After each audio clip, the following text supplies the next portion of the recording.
आज हम स्टार्ट करेंगे चैप्टर नंबर 19 प्रतिपालनीय कृषि। यहाँ पर ये जो आपके प्रतिपालनीय कृषि है वो दो शब्दों से मिलकर बना है। फर्स्ट तो है आपके प्रतिपालन और दूसरा शब्द है कृषि। तो यहाँ पर दो शब्द आ गए। फर्स्ट आपके आ गया प्रतिपालन। प्रतिपालन प्रतिपालन का अर्थ होता है टिकाऊ। प्रतिपालन का अर्थ क्या होता है? टिकाऊ। टिकाऊ यानी कि ज्यादा समय तक चलना।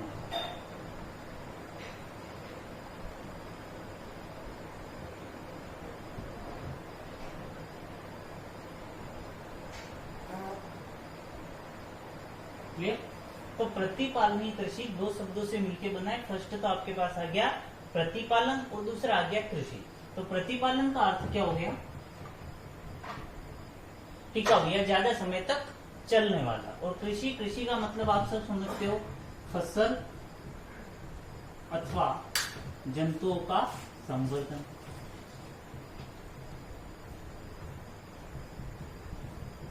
आप कोई फसल उत्पादन कर रहे हो या किसी जंतु का संवर्धन कर रहे हो, वो प्रक्रिया क्या कहलाएगी आपके लिए?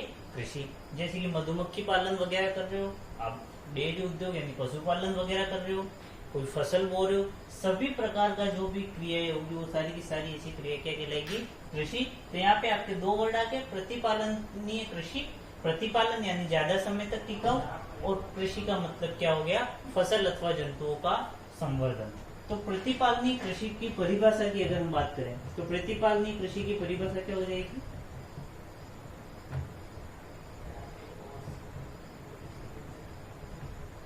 इससे हम निकालते हैं, कृषि का मतलब तो क्या हो गया? फसल एवं जंतुओं का संवर्धन। तो फसल एवं जंतुओं का ऐसा संवर्धन जो टिकाऊ हो यानी ज्यादा समय तक चले, यानी हमें उत्पादन अधिक समय तक प्राप्त हो, नुकसान कुछ भी होना चाहिए उत्पादन स्थल को। तो यहाँ पर हम परिभाषा लिख सकते हैं, फसल अथवा जंतुओं का ऐसा संवर्धन जिसमें उत्पादन स्थल को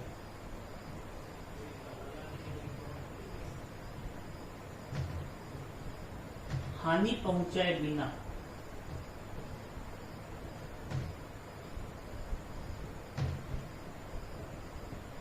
अधिक समय तक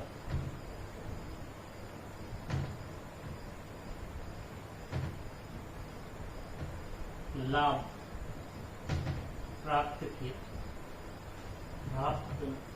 किया जा सके। क्लियर? तो प्रतिपालन का अर्थ क्या हो गया? टिकाऊ यानी ज्यादा समय तक चलने वाला। कृषि का अर्थ क्या हो गया? फसल एवं जंतुओं का संवर्धन। तो प्रतिपालनीय कृषि की परिभाषा क्या हो गई? फसल एवं जंतुओं का ऐसा संवर्धन, यानी कि ऐसी कृषि जिसमें उत्पादन स्थल को हानि पहुंचाए बिना अधिक समय तक लाभ प्राप्त किया जा सके। यानी कि आप फसल प्राप्त कर रहे हो तो फसल से अनाज अधिक मात्रा में प्राप्त हो सके अधिक समय तक, और भूमि को भी कोई नुकसान नहीं होना चाहिए। अगर आप जंतुओं का संवर्धन कर रहे हो तो आपको अधिक से अधिक लाभ हो, लेकिन जंतुओं को कोई नुकसान नहीं होना चाहिए, ना ही उससे जो हमें उत्पाद प्राप्त हो रहा है उसमें किसी प्रकार की गिरावट होनी चाहिए। तो ये आपके प्रतिपालनीय कृषि जो है उसकी परिभाषा क्लियर होगी। ठीक है, अब बात करते हैं हम आगे।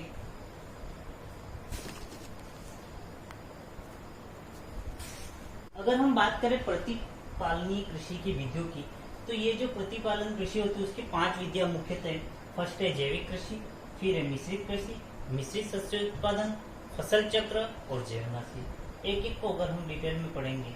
अब प्रतिपालनीय कृषि की विधियां: जैविक कृषि, मिश्रित कृषि, मिश्रित शस्य उत्पादन, फसल चक्र, जैवनाशी। अब हम डिटेल में बात करते हैं जैविक कृषि की। क्लियर?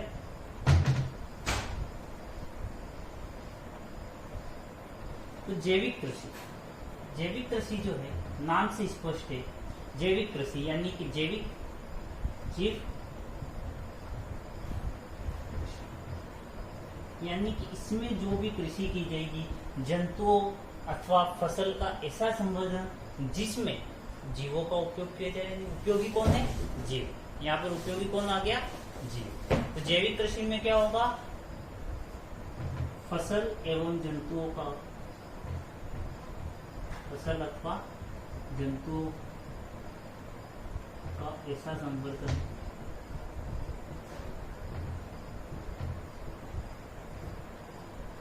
जिसमें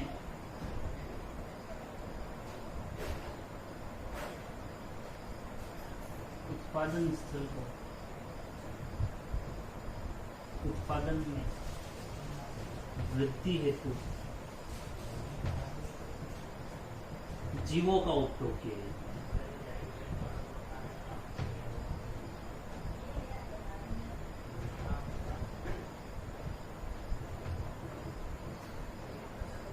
इसमें मेनली जो भी होंगे आपके बैक्टीरिया वगैरह होंगे, तो हम यहाँ पे जीवों की जगह एक वर्ड यूज कर सकते हैं, वो क्या है, सूक्ष्म जीवों का उपयोग किया जाता है।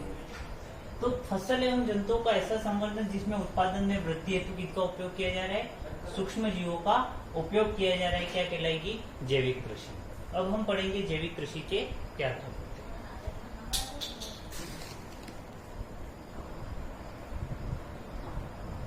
जैविक कृषि के अंदर हमारा जो नेक्स्ट टॉपिक है वो है जैव उत्प्रेरक।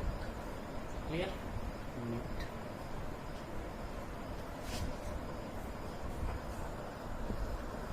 जैविक कृषि के अंदर जो हमारा नेक्स्ट टॉपिक है वो है जैव उत्प्रेरक। जैव उत्प्रेरक का मतलब ये होता है वे सूक्ष्म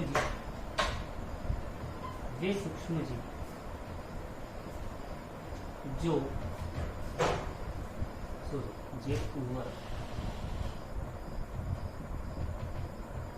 जैव उर्वरक का मतलब होता है वे सूक्ष्म जीव जो मृदा की पोषकता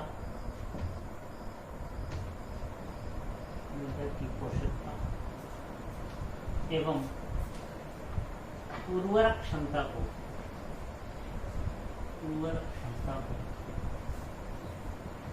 बढ़ा देते।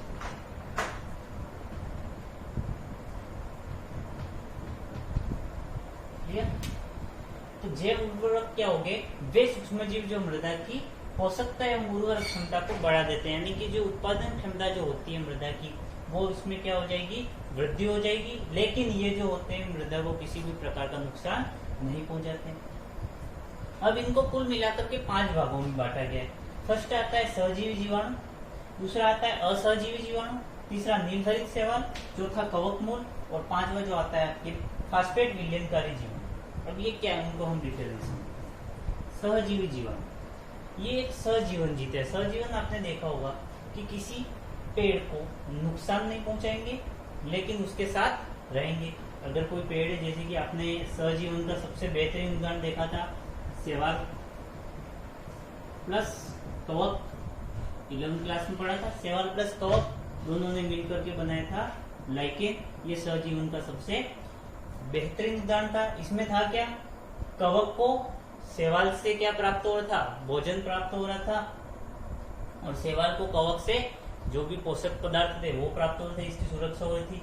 दोनों सहजीवन जीव थे। तो ठीक इसी प्रकार इसमें भी क्या होता है कि जो भी आपके दलहनी पादप होते हैं, दलहनी पादप यानी कि दाल वाले पादप, चाहे आप मटर ले लो, चना ले लो, तो मटर, चना आदि जो पादप होते हैं उनकी जो जड़ होती है, उनके जड़ में एक राइजोबियम नामक जीवाणु पाया जाता है। कौन सा जीवाणु पाया जाता है, राइजोबियम नामक। तो दलहनी पादप जो भी होते हैं आपके मटर है, चना है आदि, उनकी जड़ों में राइजोबियम नामक बैक्टीरिया पाया जाता है। वो बैक्टीरिया क्या करता है, अंदर से मिट्टी को उपजाऊ बनाने का काम करता है। मिट्टी में जो भी नाइट्रोजन उपस्थित रहती है, नाइट्रोजन, उसको ये कन्वर्ट करता है अमोनिया के अंदर। नाइट्रोजन को अमोनिया में कन्वर्ट करता है, अमोनिया में रूपांतरित करता है और किसको दे देता है, पादप को दे देता है, जिससे पादप को अच्छी खासी फसल प्राप्त होती है, अमोनिया प्राप्त होता है, नाइट्रोजन प्राप्त हुआ और राइजोबियम को पोषण प्राप्त हो। जो भी पादप वगैरह जो भी भोजन बनाएंगे वो किसको प्राप्त हो जाएगा, राइजोबियम को, रहने के लिए स्थान मिला है। तो इस प्रकार का जो जीवन है वो कहलाता है सहजीवन। ये भी जो है यहाँ पे राइजोबियम जैव उर्वरक का काम कर रहा है, क्योंकि ये पौधे की उत्पादन क्षमता में वृद्धि कर रहा है और जमीन को भी उपजाऊ बना रहा है। नेक्स्ट आपके आता है असहजीवी जीवाणु। असहजीवी मतलब कि ये सहजीवन का काम नहीं करते, ये बिल्कुल ही अलग करते हैं। एजेटोबैक्टर और एजोस्पिरम इससे जो है वो उदाहरण है। क्लियर? ये भी क्या काम करेंगे, तो वायुमंडल में उपस्थित या मृदा में उपस्थित जो भी नाइट्रोजन होती है उसको अमोनिया में चेंज करने का ही काम करेंगे, ये भी अमोनिया में चेंज कर देते हैं। और उर्वरक का काम करेंगे, आपने यूरिया वगैरह देखा है, सबके अंदर यही फॉर्मूला होता है, यूरिया का फॉर्मूला पढ़ा ही होगा, NH2CONH2 यही होता है। ये जो अमोनिया होती है वो यूरिया में क्या काम करती है, उर्वरक का काम करती है। ये रासायनिक उर्वरक है, तो जैव उर्वरक के अंदर ये जो होते हैं वो भी यही काम करते हैं, वायुमंडलीय नाइट्रोजन वगैरह जो भी होते हैं उनको पौधे को प्राप्त करवाते हैं। नीलहरित शैवाल, नीलहरित शैवाल का उदाहरण आपने काफी ज्यादा पढ़ लिया 11th के अंदर, और आपने देखा होगा कि चावल वगैरह की जो खेती की जाती है, धान की खेती, धान की खेती के अंदर नोस्टॉक और एनाबीना नामक शैवाल पाए जाते हैं। कौन कौन से शैवाल पाए जाते हैं, नोस्टॉक और एनाबीना। ये शैवाल क्या होते हैं, भूमि के उपजाऊपन को बढ़ाते हैं। ये जो शैवाल वगैरह हैं ये ऐसी जगहों पर पाए जाते हैं जहाँ पर पानी की आपूर्ति होती है। शैवाल कभी भी ऐसी जगहों पर नहीं पाए जाएंगे जहाँ पर पानी की कमी होती है। क्लियर। अब आता है आपके कवक मूल। कवक मूल को अंग्रेजी में कहते हैं माइकोराइजा।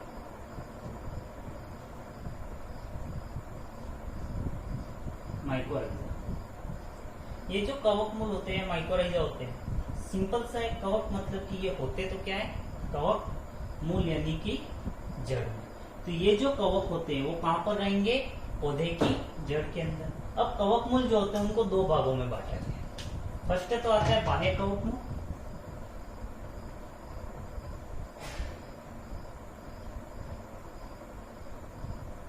बाह्य कवक मूल, और दूसरा आता है अंतः कवक मूल।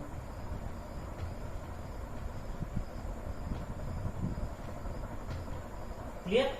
तो कवक मूल जो है माइकोराइजा, उनको कितने भागों में बांटा है, दो भागों में, बाह्य कवक मूल, अंतः कवक मूल। कवक मूल होता है क्या है, कवक यानी कि फंजाई, मूल यानी कि जड़ में। तो जो फंजाई है, कवक है, वो कहाँ पाई जाएगी, जड़ के अंदर, पौधे की जड़ के अंदर। क्लियर।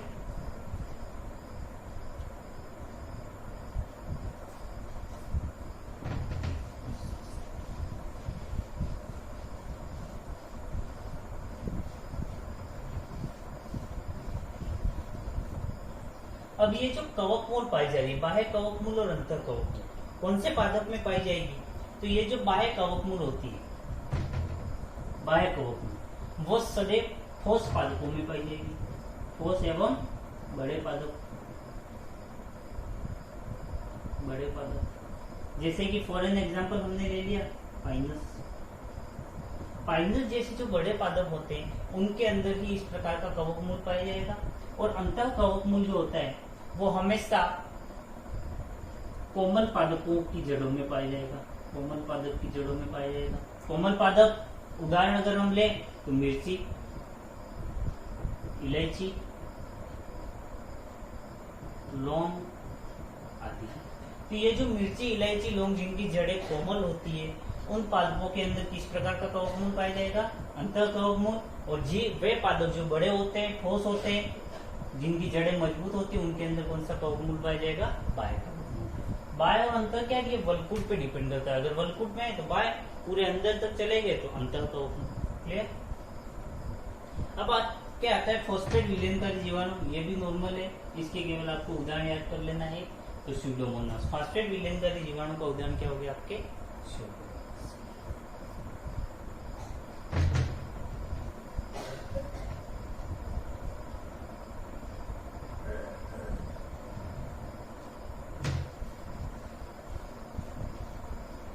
अब आपके नेक्स्ट टॉपिक जो आता है वो आता है कार्बनिक खाद।